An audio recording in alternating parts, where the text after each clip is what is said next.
Padre, te bendecimos en esta tarde por la oportunidad de estar aquí, de alabar y glorificar tu nombre, de exaltarte, de honrarte, Señor, por este día, por ir concluyendo este Shabbat, Señor, en el cual, Señor, tu provisión, tu mano, tu descanso ha sido sobre nosotros. Gracias te damos, Señor, porque a cada momento, Señor, tú nos muestras que estás a nuestro lado, que nos acompañas, que nos guías. Señor, gracias por cada uno de los que estamos aquí, por los que están conectados por internet, los que se conectarán, los que vendrán de camino. Gracias, Señor, te pedimos en esta tarde que espíritu de sabiduría y de revelación en el conocimiento tuyo sea sobre nosotros, para que de esta manera, Señor, todo lo que hagamos, todo lo que digamos, Señor, traiga honra y honor a tu santo nombre. Gracias, Señor. Y diga ahora conmigo: esta es la palabra profética más segura, porque escrito está: tus palabras son espíritu y son vida. Yo las recibo en mi corazón y las pongo por obra, para que tanto mi vida como lo que está a mi alrededor cambie para la gloria y la honra tuya. Amén y amén. Gloria a Dios. Damos gracias al Señor. Continuamos con nuestro estudio acerca de autoridad y cobertura espiritual. Y la semana pasada hablamos un poco acerca de el versículo 9 del capítulo 3, cuando dice: mas Jehová Dios llamó al hombre y le dijo: ¿dónde estás tú? Y básicamente lo que hablamos y lo que aprendimos es que en hebreo hay dos palabras que se traducen ¿dónde? Una de estas palabras tiene que ver con localización geográfica, y la otra tiene que ver con algo que debe estar en cierto lugar o en cierta posición. Hablamos y pusimos algunos ejemplos, como por ejemplo dijimos en Génesis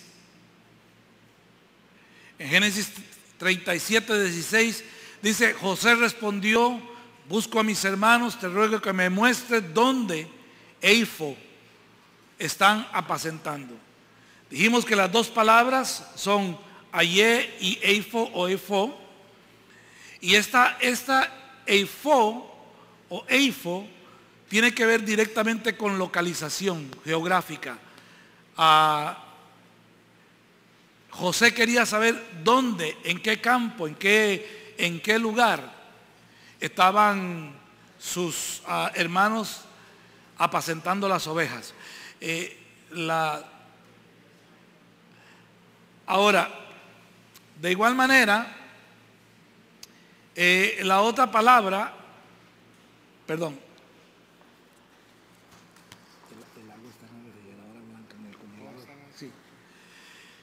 la otra palabra tiene que ver con algo que tiene que estar en un lugar específico, en un momento específico. Por ejemplo, como cuando Abraham llevó a Isaac y dice que lo ató, y que Isaac le dijo: padre, aquí está el fuego, aquí está la leña, pero ¿dónde está el cordero o el carnero o el holocausto? ¿Ok? Entonces, cuando Dios llama a Abraham, cuando Dios llama a Adán, y Dios le pregunta: ¿a dónde estás tú? ¿Cuál creen ustedes que es la palabra que Dios está usando con Adán? Si podemos hacer un poquito de memoria. Dijimos que hay dos palabras. Dios le dice a Adán, ¿dónde estás tú? ¿Qué es lo que Dios le está preguntando a Adán?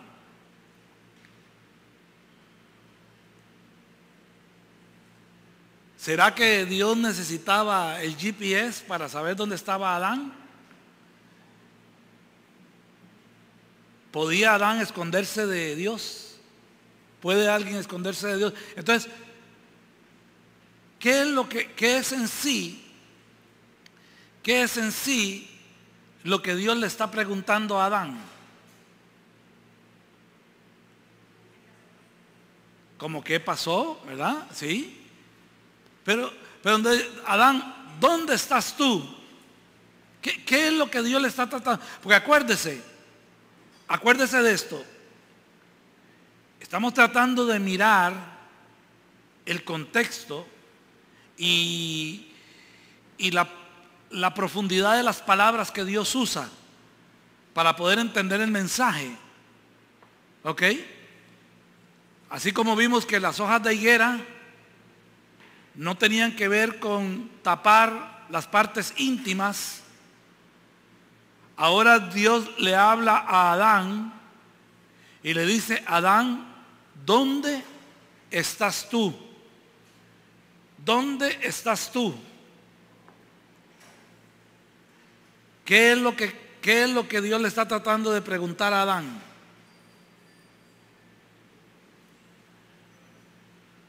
¿Qué es lo que Dios le trata de preguntar a Adán?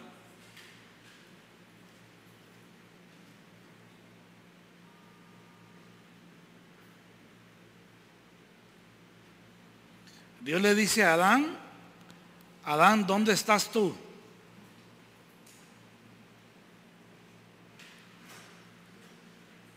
Quiero que pensemos un poquito, porque ya ustedes están maduros como para que puedan conmigo analizar el texto y sacar conclusiones.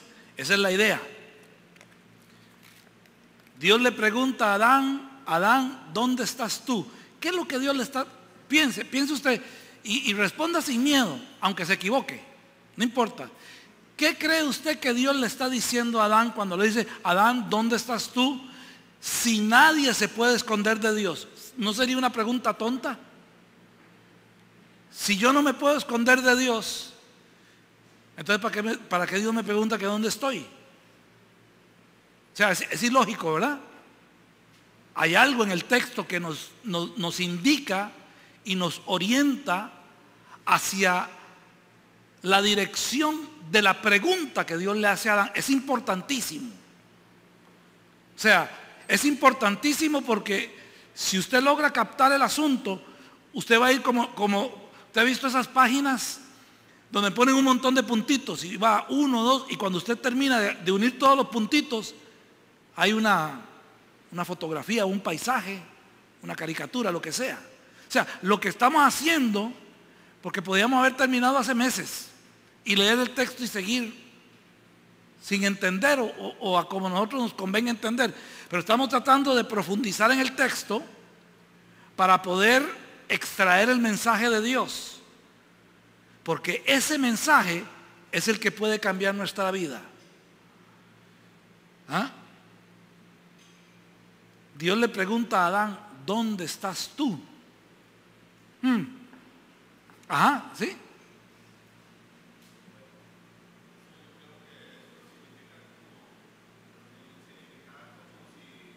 Dios le estuviera preguntando a Adán. Adán que si él no sabe, que no puede esconderse de Dios, como afirmándole que él no puede ser engañado, que Dios no puede ser engañado, es como lo entiendo yo. Claro, en parte, claro que sí. O sea, lo que Dios le dice a Adán es: ¿quién se puede esconder de mí? Pero hay algo más.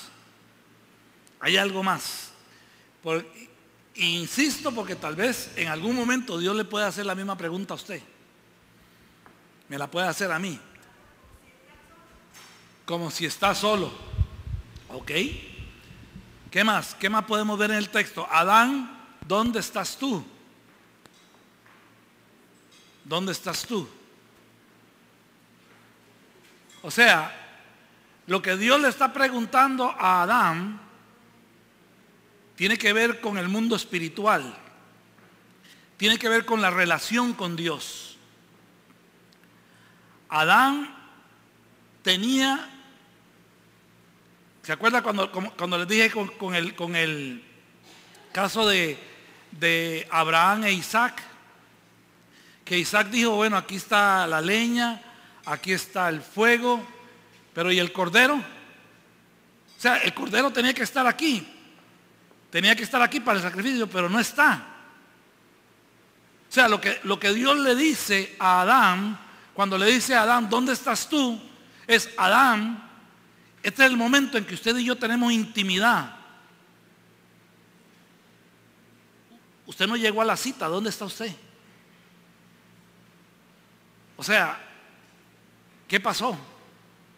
Usted tenía que estar en este lugar, pero usted no está. No está, no físicamente, porque físicamente estaba, pero espiritualmente, íntimamente. Acuérdese que el primer pecado fue un pecado de relación, que rompió la relación entre Dios, entre el hombre y entre la mujer. Se fraccionó la relación. ¿Ok? Entonces es como si dijéramos, el cuerpo está ahí, pero la mente anda en otro lado. Para que nos entendamos. O sea, Adán estaba en el huerto, no se había ido del huerto. No había una capilla ni una iglesia en el huerto para que Adán tuviera que llegar a la... No, era en el huerto. Físicamente él está en el huerto, pero espiritual, emocionalmente, relacionalmente, Adán no está ahí. ¿Por qué? Porque la relación se rompió. ¿Ok? Entonces, cuando Dios le pregunta a Adán, ¿dónde estás tú? Lógicamente, Dios no está hablando absolutamente de una localización geográfica, sino que Dios se está refiriendo a la esfera de lo espiritual. Y muchas veces nosotros podemos estar en un lugar físicamente, pero no estar en ese lugar emocional, espiritualmente. ¿Ok? Entonces, eso es lo que Dios le está preguntando. ¿Por qué Dios le pregunta dónde estás tú? Porque ya el rompimiento de la intimidad con Dios se había roto. Ya no había aquella relación. Ya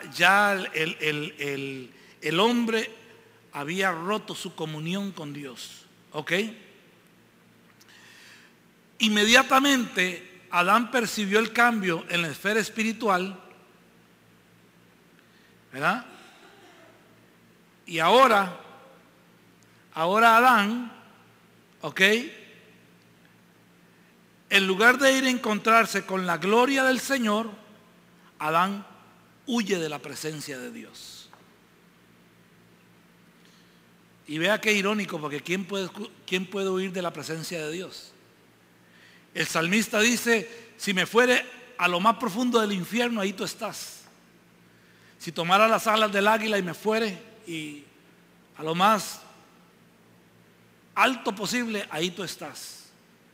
¿De dónde me esconderé de tu presencia?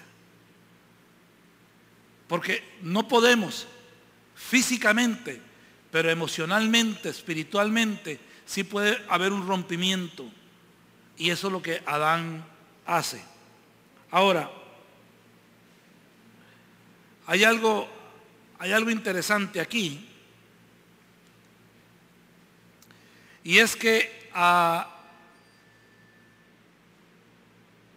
yo le puse a esta sección, yo le puse la realidad del reflejo en el espejo. Porque es interesante, creo que Santiago dice que nosotros muchas veces somos tan descuidados que nos miramos al espejo, damos media vuelta y cuando salimos de la puerta del cuarto ni nos acordamos cómo somos. ¿Verdad? Y yo sé que a todos nos pasa. Usted generalmente se siente más joven de como se ve. ¿Ah? Generalmente uno se siente más joven de como se ve. Entonces, el problema es que cuando usted ya llega ante el espejo, usted ya ve la realidad de quién es usted. ¿Ok? Ahora, cuando miramos el pecado de Adán, cuando miramos el rompimiento de la relación con Dios, nos damos cuenta de algo bien interesante que me llamó mucho la atención. Y es que fue el pecado de Adán y no el de Eva o de Javá el que envolvió a la humanidad en un mundo caído. O sea, en otras palabras, fue Adán cuando pecó el que abrió la puerta del pecado, no fue Eva. Alguien que me lea Romanos capítulo 5, versículos 12 al 19.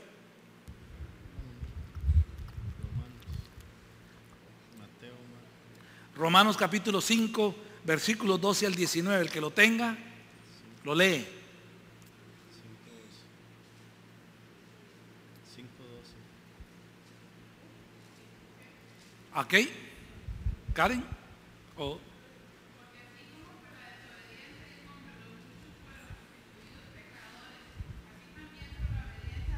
Los muchos serán constituidos justos. Hasta el 19. Ese es el 19. Oh, perdón, del 12 al 19. Perdón, okay. Perdón.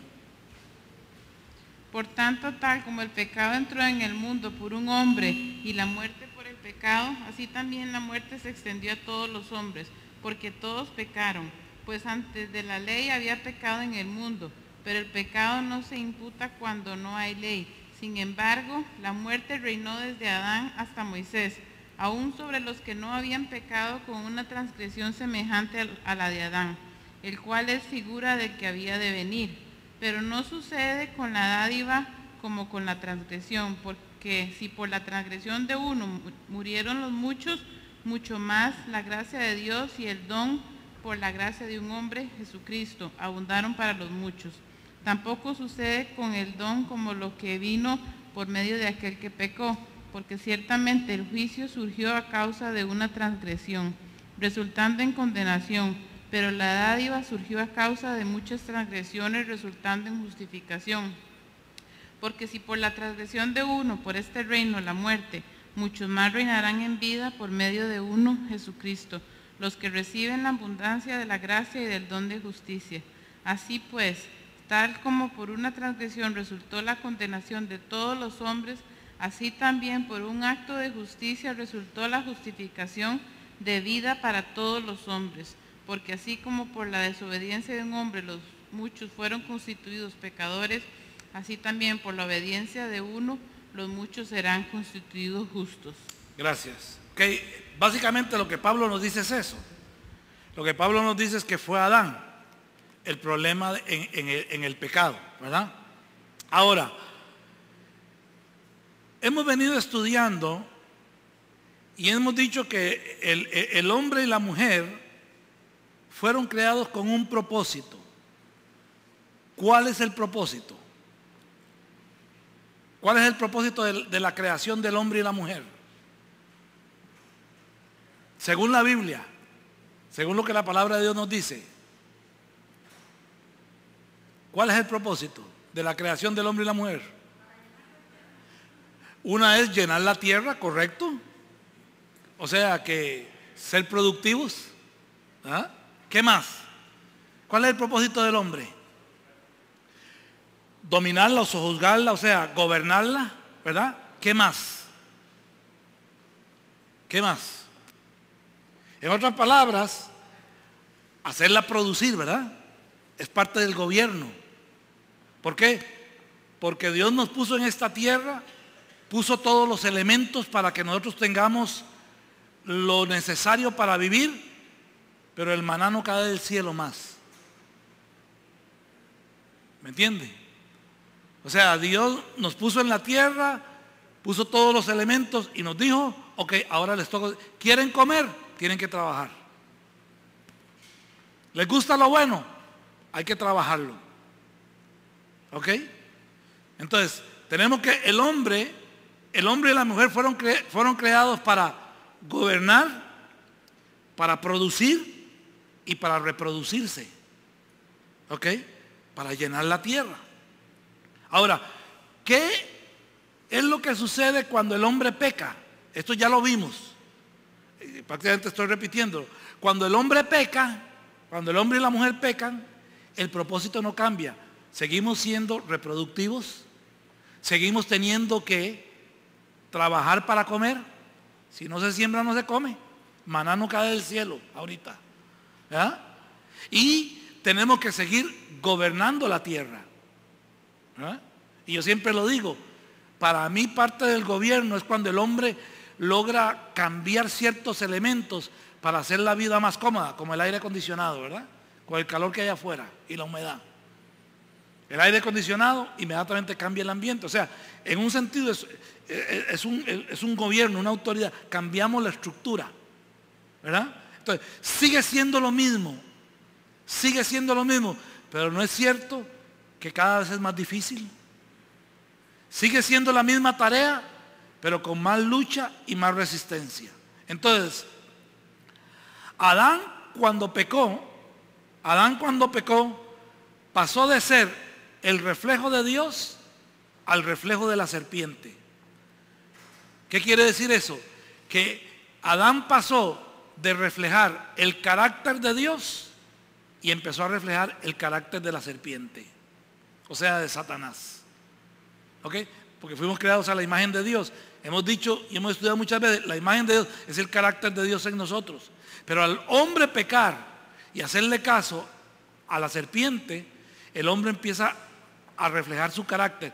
No es cierto que es después de que peca Adán que encontramos el primer asesinato, encontramos la primer rebeldía, la Torre de Babel, encontramos la primera mención de la depravación del hombre. Dice la Biblia que la maldad en la tierra se había multiplicado. O sea, el hombre pasa de reflejar el carácter de Dios y empieza a reflejar el carácter de la serpiente que tipifica a Satanás. En otras palabras, el hombre cambió su confianza en Dios por la confianza en lo que la serpiente le dijo. Y yo me atrevo a pensar en esta tarde en voz alta. Y yo me atrevo a pensar, ¿no es cierto que es más fácil creerle al enemigo que creerle a Dios? Qué terrible, ¿verdad? Y amamos a Dios y vamos para el cielo y ninguno va a ningún otro lugar, no. Pero ¿no es cierto que es más fácil creerle al enemigo que creerle a Dios? No sé, alguien ha contado no sé cuántas promesas en la Biblia y son para nosotros, y el enemigo viene y nos dice algo y nos desbarata todo el castillo como si fuera un castillo de naipes, ¿verdad? La fe la desbarata como si fuera un castillo de naipes. Por eso es que la Biblia dice, maldito el hombre que confía en el hombre. Cuando la Biblia habla de eso, es porque el pueblo de Israel, para poder sostenerse ante el ataque de los enemigos, estaba buscando alianzas políticas y alianzas con ejércitos extranjeros como con Egipto y otros países, ¿verdad? Otros imperios. Pero el hombre pasa, vea qué interesante, el hombre pasa de confiar en Dios a confiar en la serpiente. Ahora, hay algo interesante. Todos conocemos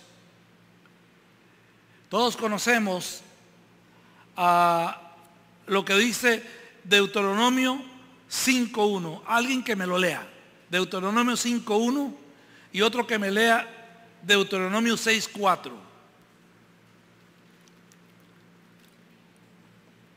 5.1. Sí, adelante.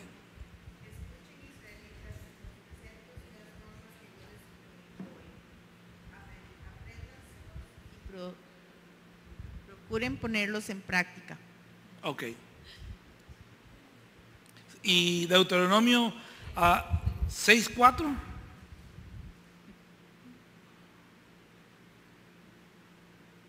Escucha, oh Israel, el Señor es nuestro Dios, el Señor uno es. Ok, ese es el famoso Shema, ¿verdad? La famosa oración. Escucha, Israel, el Señor nuestro Dios, el Señor uno es. En otras palabras, lo que sucede es que en esta oración, en estos dos textos que leímos, la palabra que dice escucha es la palabra Shema. ¿Ok? Ahora, la palabra Shema quiere decir en términos generales, esta palabra quiere decir oír y obedecer. O obedecer lo que usted oye. Entonces lo que Dios le está diciendo, y si usted lee el contexto de los dos versículos que leímos, usted se da cuenta que lo que Dios le dice, escucha Israel, el Señor nuestro Dios, el Señor uno es. Y amarás al Señor tu Dios con todo tu corazón, con toda tu alma y con todas tus fuerzas. ¿Verdad? Y estas palabras que te hablo hoy las pondrás por obras. O sea, es oír y obedecer. Ahora, con la palabra Shema sucede algo bien interesante. Y es que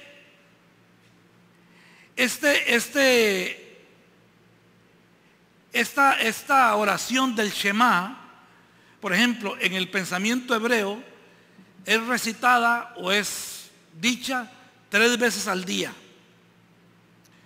Y lo que, vuelvo y repito, prácticamente dice es escuchar la palabra y ponerla en práctica. Ahora, el Shema es lo que se llama un llamado a la soberanía de Dios. ¿Ok? Sin embargo, esta palabra, Shema, la primera vez que se usó, no fue para declarar la soberanía de Dios. Vea qué interesante. En todos los demás partes, usted la escucha y declara la soberanía de Dios. Pero la primera vez que se usó en la palabra, valga la redundancia, la palabra Shema, no fue para declarar la soberanía de Dios o la obediencia absoluta a su palabra, sino fue usada para referirse al temor. Leamos Génesis 3:10. Génesis 3:10. Sí, adelante.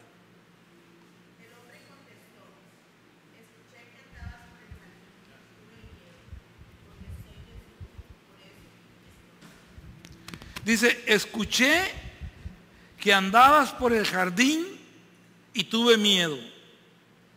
Escuché. ¿Cuál es la palabra escuché? Shema. O sea, la primera vez que se usó la palabra Shema no fue en referencia a la soberanía, a la exaltación de Dios, sino fue más bien en contra. Fue usada para reflejar el temor. Escuché, Shema, tu voz y tuve miedo, dice Adán. Ahora, esto lo que refleja es lo que se llama la dualidad de nuestras vidas, la realidad de nuestra existencia. Nosotros con nuestro poder de decisión, podemos hacer de cada situación una oportunidad para declarar la gloria de Dios. O podemos usar esa misma situación para resaltar nuestros instintos más bajos. O para no darle la gloria a Dios. Nosotros decidimos. No importa cuál sea la situación. Cada situación que nosotros tenemos es la oportunidad que nosotros tenemos para decidir qué queremos hacer. ¿Queremos darle la gloria a Dios? o no queremos darle la gloria a Dios. ¿Ok? Ahora, el pecado siempre nos arrastra al desorden. O sea, el pecado siempre nos aleja del orden que Dios estableció. Esta semana y la semana pasada he tenido, no un debate, pero me hicieron una pregunta y he estado trabajando en lo que es la famosa iniquidad. Hay un video que tiene, 3 videos que tiene Ana Méndez en la internet, y hay gente que está un poco enredada con el asunto, ¿verdad? Pero interesantemente, la palabra iniquidad, dentro de los sinónimos que le pudiéramos dar a la palabra iniquidad, puede ser la palabra desorden. La palabra iniquidad etimológicamente significa torcido o algo que se tuerce. Para que algo se tuerza es porque tuvo que estar derecho en algún momento. Si no, no, ¿verdad? Entonces, ahora, en toda la Biblia aparece 230 veces en el primer pacto. Y aparece tal vez como unas 7 o 10 veces, algo así, en el pacto renovado, en el Nuevo Testamento. Siempre que aparece, está relacionada, la palabra iniquidad está relacionada con dejar de obedecer la palabra de Dios. Punto. Lo demás que se dice es conjeturas, pero bíblicamente, literalmente, etimológicamente, eso es lo que la palabra quiere decir, iniquidad. Les traigo esto porque, en otras palabras, podríamos decir, la iniquidad es aquello que nos saca del orden de Dios y nos mete en el desorden del pecado. Básicamente, porque el pecado es el desorden del orden que Dios dejó. O sea que cuando en nuestra vida hay pecado, eso quiere decir que en nuestra vida hay desorden. ¿Por qué? Porque el orden lo establece la palabra de Dios. Y todo lo que no está derecho, alineado con la palabra de Dios, está torcido. Aunque suene muy bonito, aunque sea muy religioso, aunque me guste mucho, pero si no está 100% con la palabra de Dios, en Dios no hay 99%. O es 100% o no es. Ese es el problema. Por eso tenemos que estudiar diligentemente la palabra de Dios y estar dispuestos a ser corregidos por la palabra de Dios. Porque cada día vamos aprendiendo más, ¿verdad? Ahora, en otras palabras, el pecado bloquea toda posibilidad de que entremos en el orden de Dios. Es imposible. O sea, cuando en nuestra vida hay pecado, llámelo grande o pequeño, si hubiesen pecados grandes y pequeños, graves o no tan graves, siempre que sea pecado, no permite, es una barrera que impide que entremos en el orden de Dios y en el propósito de Dios. Entonces, eso me llama a mí a ver áreas de mi vida donde quizás yo pueda tener problemas, a analizarme, porque eso quiere decir que si hay desorden es porque hay pecado. ¿Sí? Bueno, es una de las características. No podríamos decir que todas las enfermedades son pecado, pero sí, definitivamente todas las enfermedades son causa del pecado. De hecho, el libro de Santiago dice: ¿está alguno de entre ustedes enfermos? Llame a los ancianos de la iglesia, oren por él, ungiéndole con aceite. Dice, y el Señor le levantará, y si hubiere cometido pecado, le serán perdonados. Hay mucha gente que la causa de su enfermedad es pecado en su vida, sí, eso sí. Ahora, como le digo, no podemos decir, oh, le dio gripe, está en pecado, tiene la enfermedad que sea. No, la persona debe revisarse, ¿verdad? Hay mucho más amplio que eso, pero así, en términos generales, lo que produce la enfermedad es el pecado. Eso sí, lo que produce la enfermedad es el pecado. Lo que introdujo la enfermedad en el mundo fue el pecado. Antes de Adán pecar, no había enfermedad. La enfermedad empieza a aparecer después de que Adán peca, ¿verdad? Entonces, ahora,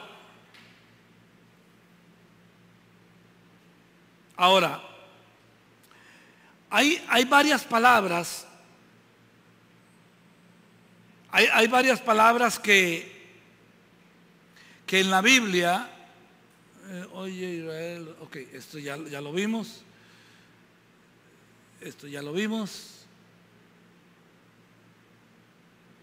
eso no sé qué quiere decir, pero por ahí aparece algo, ¿sí? Del temor, eso lo podemos comparar con lo que le dice Juan a las iglesias: el que tenga oído que oiga lo que dice el Espíritu. Perdón, me lo repite, perdón. Que usted dice que el temor, right, que es la palabra Shema, eso lo podemos relacionar con lo que Juan le dice a las iglesias. Dice que el que tenga oído que oiga lo que dice el Espíritu. Sí, no, definitivamente la palabra que usa Juan es Shema, pero en ese contexto no se está usando para temor. Generalmente, la palabra Shema literalmente quiere decir oír y obedecer, pero lo que le está diciendo es que la primera vez que se usó no fue para obedecer, fue para referirse a una desobediencia que trajo temor. Porque Adán dijo, oí tu voz y tuve miedo. O sea, lo que Adán dijo es, oí tu voz, ¿verdad? Shema kol, oí tu voz y tuve miedo, ¿verdad? Entonces, eso es lo que quiere decir. Ahora, es muy importante que nosotros, cuando leemos la Biblia, y le recomiendo que si usted tiene pensado entrar al curso que vamos a dar en la Yeshiva, reciba el curso de herramientas bíblicas que vamos a dar, porque la traducción que nosotros recibimos no refleja en profundidad el sentido de las palabras del original. Por ejemplo, hay varias palabras en la Torá que se usan para referirse al pecado. Por ejemplo, vamos a ver aquí qué es lo que tengo. Génesis 3:10.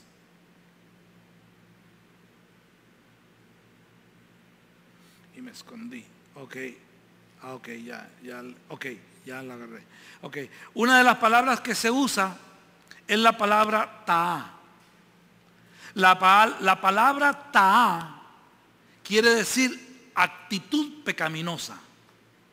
¿Ok? Ahora, para que volvamos a coger el hilo, yo les dije que el pecado nos introduce en el desorden, nos saca del orden de Dios, pone una cerca para que usted y yo no podamos acercarnos a Dios. De hecho, cuando Dios habla con Israel en varias oportunidades por los profetas, Él le dice, tus pecados han hecho una separación, han hecho un abismo entre nosotros.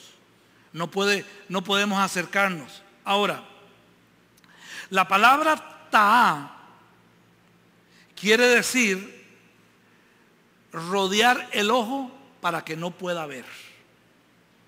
O sea, que lo que el pecado hace es encubrir nuestra mirada, nuestra vista de Dios.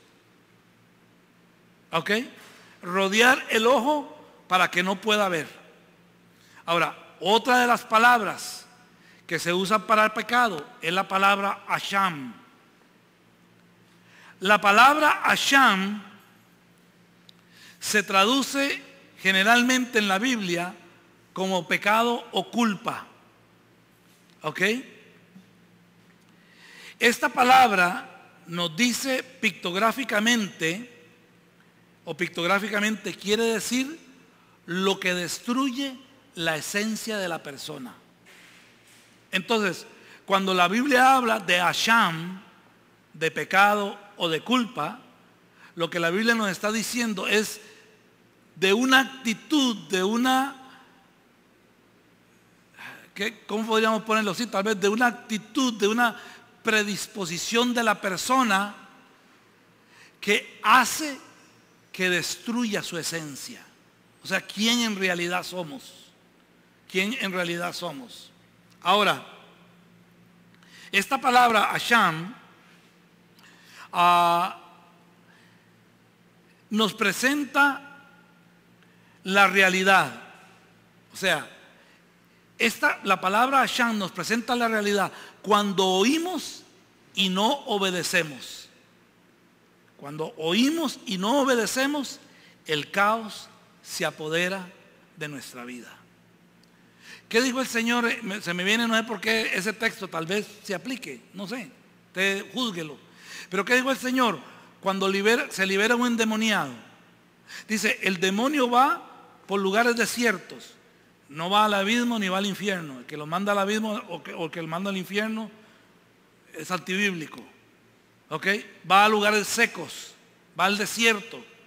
Dice, y luego dice, volveré a la casa de donde salí. Y cuando llega y la ve adornada, la ve limpia, pero vacía, ¿qué dice que viene a ser el postrer estado? 7 veces peor. Ok, entonces, se me ocurre pensar, la palabra asham, ok, o mejor dicho, cuando nosotros Shema, cuando nosotros oímos y como Adán no obedecemos, el caos se apodera de nuestra vida. Por eso Pablo dice hablando de la ley, de la Torá, dice, donde no hay Torá, no hay pecado. Porque el pecado es el quebrantamiento de la Torá. O sea que hay cosas malas, cosas negativas, que realmente o casualmente son negativas, porque la palabra de Dios las determina como negativas.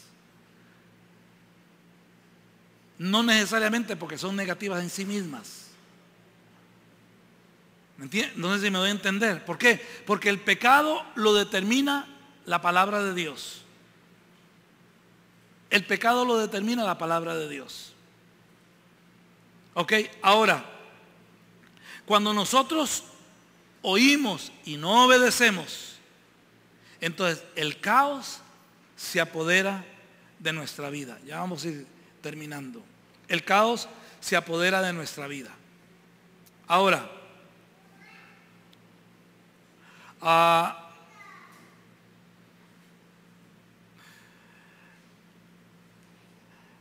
la Biblia nos dice que en el pecado, cuando Javá comió del fruto del árbol prohibido, Adán fue cómplice directo en el pecado. Alguien que me lea Génesis capítulo 3, versículo 6.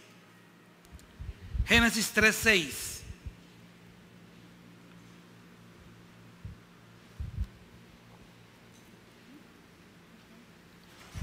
Génesis 3, 6. Cuando la mujer vio que el árbol era bueno para comer y que era agradable a los ojos y que el árbol era deseable para alcanzar sabiduría, tomó de su fruto y comió. Y dio también a su marido que estaba con ella y él comió. Ok. Aquí también, en esta escena, en este versículo, hay un acertijo. Hay un acertijo bien interesante. Primero que nada, la Biblia nos dice, cuando Dios creó al hombre, la palabra que Dios usó fue la palabra sacar, ¿ok? La palabra sacar significa recordar. Entonces, hablando de sexo, ¿verdad? El sexo masculino, el hombre, nosotros los hombres, fuimos creados por Dios con la capacidad y con la responsabilidad de recordar. ¿Ok? ¿Recordar qué? Recordar la palabra de Dios. Recordar la palabra de Dios. Recordar los mandamientos. ¿Ok? Cuando el hombre cambió todo esto por el consejo de la serpiente, él reemplazó a Dios por otra cosa y se convirtió en el primer idólatra de la historia de la humanidad.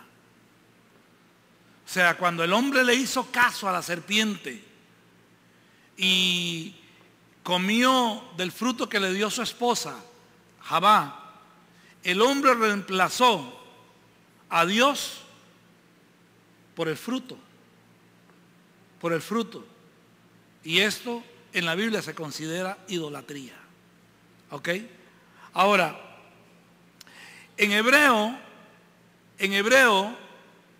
este versículo dice un poquito diferente. En hebreo dice, y dio también a su marido con ella, el cual comió. Así dice literalmente en hebreo. Lo que pasa es que en español no tiene sentido. Entonces, lo que los traductores hacen es que arreglan el asunto para que dé sentido. Pero al arreglar la oración para que tenga sentido, lo que sucede es que le cambia el sentido a lo que Dios quiere decir. ¿Ok? Ahora, la frase con ella dice, y dio también a su marido con ella, el cual comió. La palabra o la frase con ella en hebreo es la palabra imá. ¿Ok? Es la palabra imá. Ahora, la palabra imá, porque yo no sé si usted ha oído o no, que cuando se habla del pecado de Adán, la mayoría de las veces el hombre zafa la responsabilidad y dice, no, la culpa fue de la mujer, porque ella comió y le dio al hombre. ¿Verdad? Yo no sé si usted ha oído eso, yo sí lo he oído. No, la culpable fue la mujer. Pero en hebreo no dice eso. La palabra imá quiere decir esto. La palabra imá quiere decir, perdón, un momentito. La palabra imá quiere decir que él estuvo de acuerdo en lo que ella estaba haciendo. O sea, que no fue que Adán pasó y de pronto Eva cogió el fruto y se lo metió en la boca. Uy, mira, comí. No. Compartida, claro que sí. O sea, no, casualmente es lo que pasa. Eso es el punto que quiero enfatizar. Que no fue algo que el hombre dijo, uy, ni sé cómo pasó. No. El texto tiende a decir eso. Pero la palabra imá quiere decir literalmente que él estuvo de acuerdo con lo que ella estaba haciendo. O sea que los dos son igualmente de culpables. Yo no sé si de ahí viene el dicho que dice que tanto es culpable que le amarra la pata a la vaca como el que se la roba. Yo no sé si vendrá de ahí. Pero eso lo que quiere decir es que ellos tenían una culpa compartida. No fue algo por casualidad. No fue que Adán dijo, pero yo creí que me estaba dando el almuerzo y cuando viera la fruta prohibida. No. Él sabía lo que Eva estaba haciendo y él estaba de acuerdo en lo que Eva estaba haciendo. ¿Ok? Ahora, al pecar, cuando ellos pecaron, ellos violaron la esencia para lo cual fueron creados. Pero en realidad esto es lo que el pecado hace. Viola la esencia del carácter de Dios en nosotros. En otras palabras,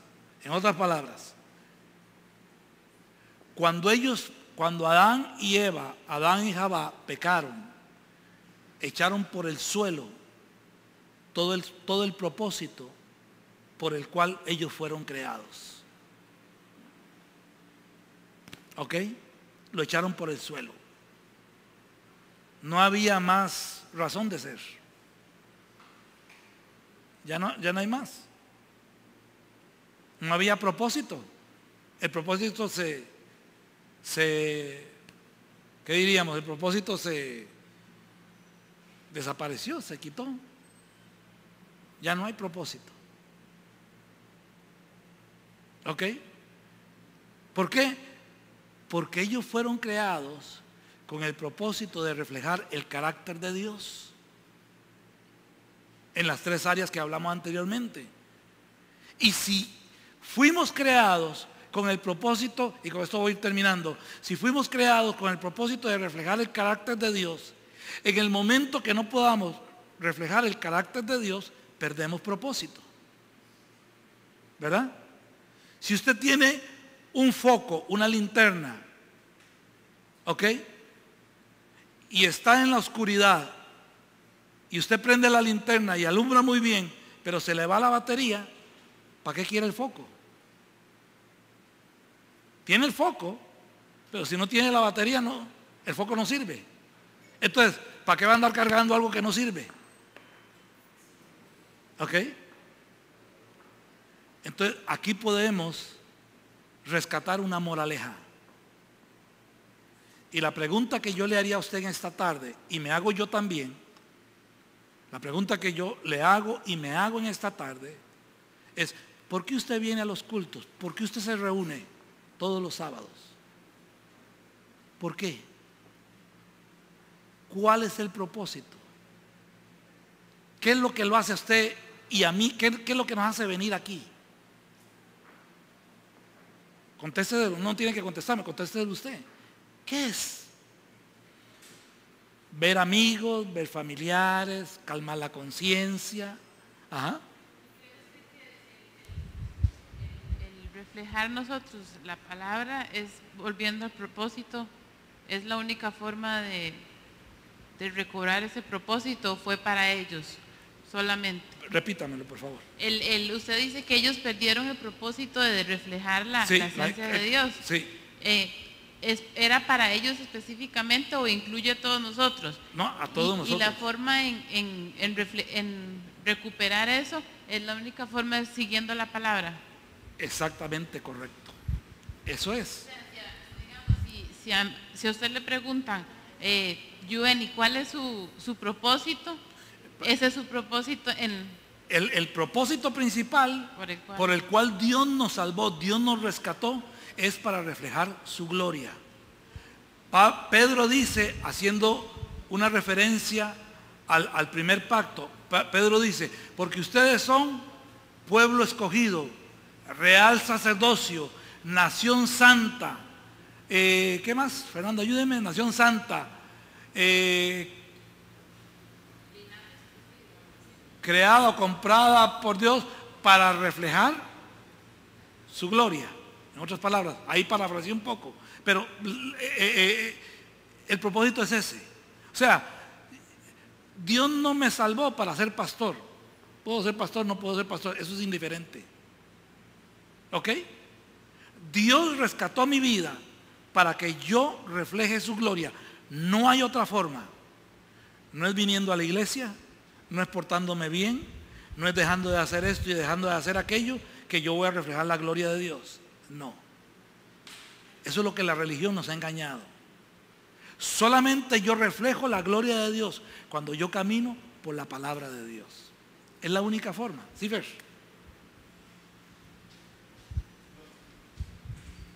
Dos preguntas. Una tal vez, bueno, las dos no son, como le dijera, como muy lógicas, o no tienen sentido tal vez, pero que en mi cabeza está dando vueltas. ¿Por qué o sea, y no quiero que me malinterpreten de que yo le he comentado ahorita a Naya que yo no estoy tratando de culpar a la mujer o culpando al hombre, eso es indiferente, o sea, ¿sí? Como dice usted, no es que sea la mujer o el hombre, pero ¿por qué se le responsabiliza en Romanos, o cuál fue la cita que usted leyó de Pablo? Romanos 5:12. Al hombre la entrada del pecado si fue compartido la culpa. la culpa. Esa número uno. Y número dos, que quizás esta la más sin sentido. A veces cuando uno ve un partido de fútbol y hay una jugada en la que el árbitro pitó penal o no pitó penal, después de ver muchas veces la repetición, todo el mundo dice, ¿cómo no pitó penal? Si no ve que lo votó, pero eso fue una cuestión de segundos que pasó y es muy difícil para el árbitro. Yo siento que así, yo no sé si así fue con Adán y Eva, aunque hemos hablado de que ya ellos venían pensando y pensando, pero como le digo, tal vez la pregunta no sé si usted tenga respuesta o no, pero ¿usted cree que Adán era consciente de todo esto que usted nos está diciendo? Porque ahora es muy fácil analizar que la idolatría y que perdió el propósito. ¿Usted cree que cuando él pecó, él era consciente de que estaba yendo a la idolatría, de que iba a perder el propósito de todo eso? Bueno, yo creo que no. Personalmente, tal vez cuando sigamos el estudio tengo que decirle, Fernando, me equivoqué, sí era consciente. Yo creo que no, porque como hemos venido analizando, y perdonen que se ha hecho tan largo y no quiero cansarlos, pero tampoco quiero que ustedes se priven de alguna información que les pueda ayudar en su vida para cumplir el propósito de Dios. Acuérdense de las palabras que Satanás le dijo a Eva. Satanás le dijo a Jabá, no morirán, sino que serán como dioses, sabiendo el bien y el mal. Entonces, la interpretación que se entiende en el hebreo original por las palabras que Satanás usa, ¿ok?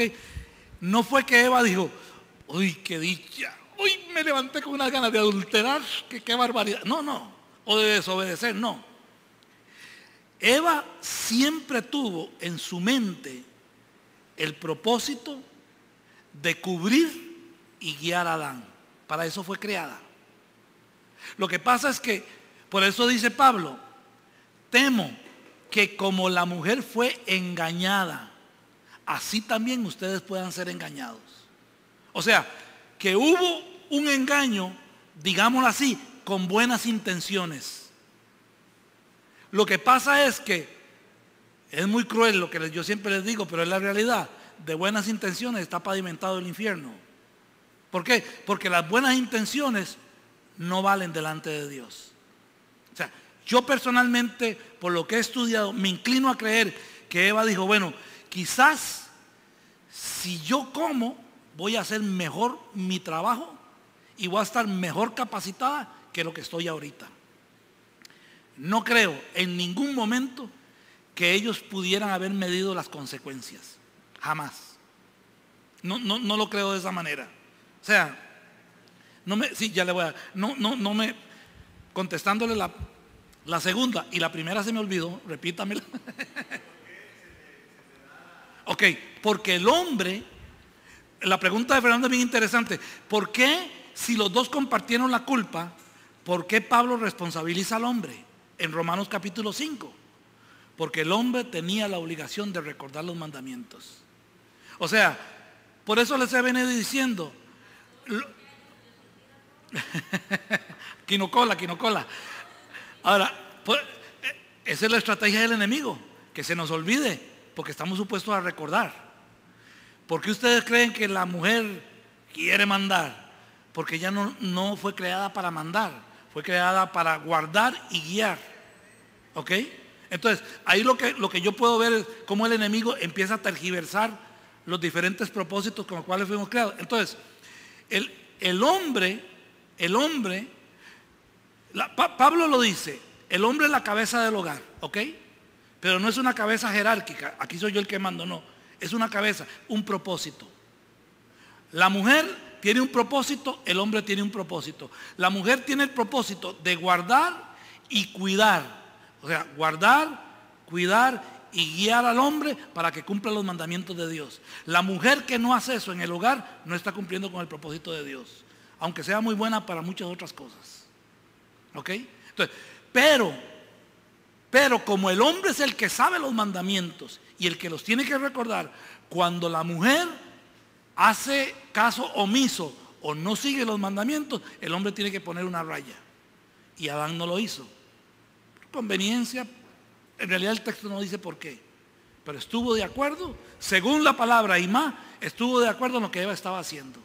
¿Verdad? Es lo que puedo, hasta donde puedo llegar yo sin especular mucho. Según entiendo yo, la relación de Adán y Eva era abierta con el Señor, ¿verdad? Completamente. Completamente. Si era de esa forma, ¿hasta qué punto sí él era consciente? Porque nosotros sabemos cuando hacemos algo malo de que tenemos como eso en la conciencia, ¿verdad? Que algo malo va a traer consecuencias malas. Yo digo que él más todavía tuvo que haber sabido. Sí, posiblemente sí. Ahora, acuérdese que el texto nos da un vistazo general. La Biblia dice que fue un engaño, que fue una sutileza, ¿verdad? No sabría más de ahí, sinceramente. No me atrevo a especular más de ahí. Creo que, como le digo, no eran conscientes del desastre. No creo que eran conscientes de la magnitud. Como la mayor parte de las veces no somos conscientes del pecado que cometemos, de las consecuencias, ¿verdad? ¿Cuántas veces decimos, uy, si yo hubiera sabido, no lo hubiera hecho, pero ya lo hice, ¿verdad? ¿Sí?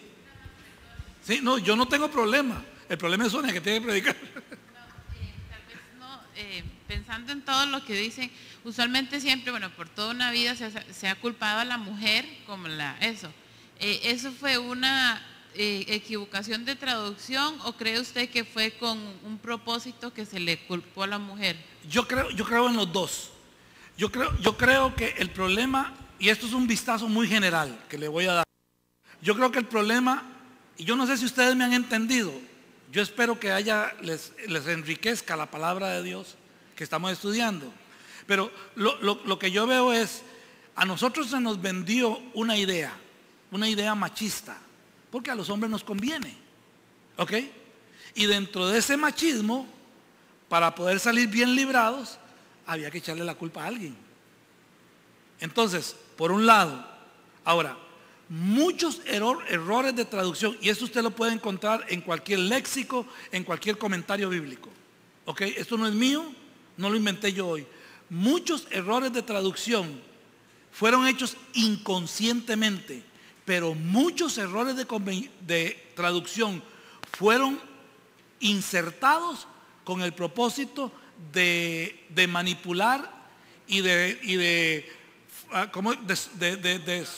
apoyar doctrinas. Por ejemplo, vuelvo al caso, y perdonen que ya me pasé, Fernando, perdón.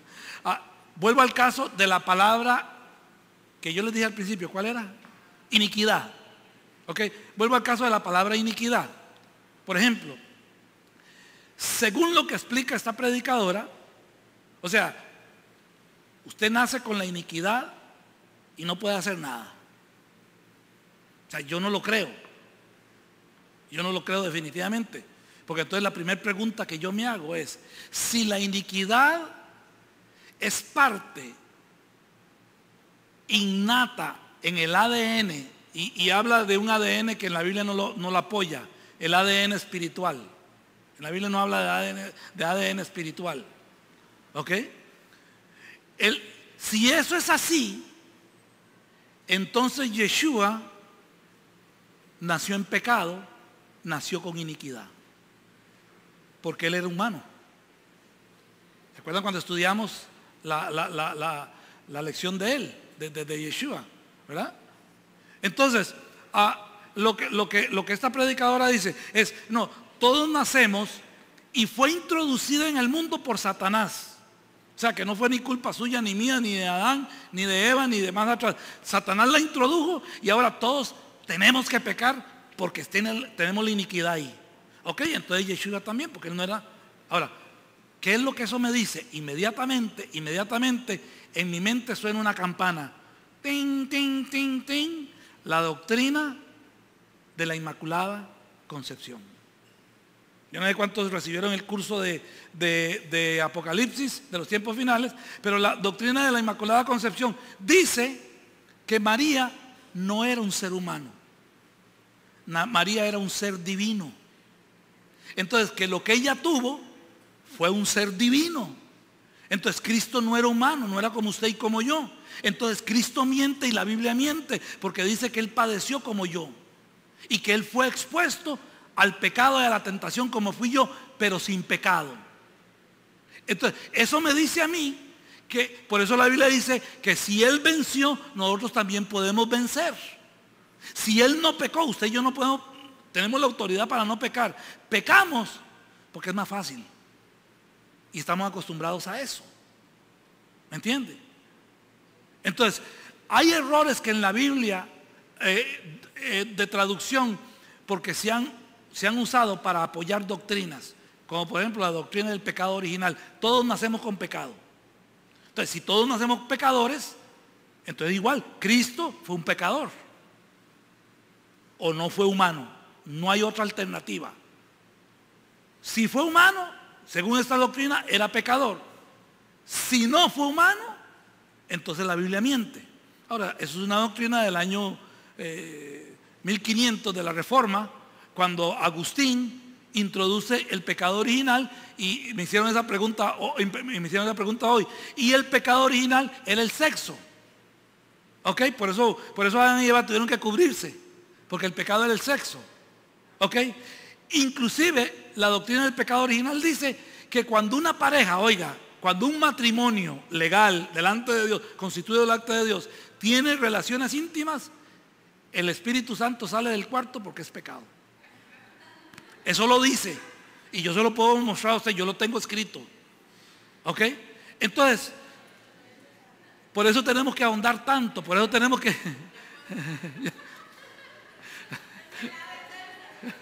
Entonces, por eso tenemos que ahondar tanto, por eso tenemos que ver el texto.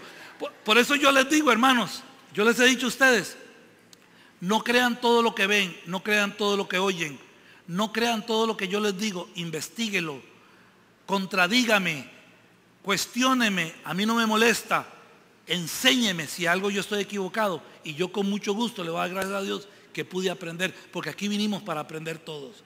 Aquí no hay nadie sabio, ni aquí hay nadie mayor que los demás. Simplemente estrategia de Dios. Hoy yo estoy aquí, mañana puede ser alguno de ustedes. No hay ningún problema, otra persona.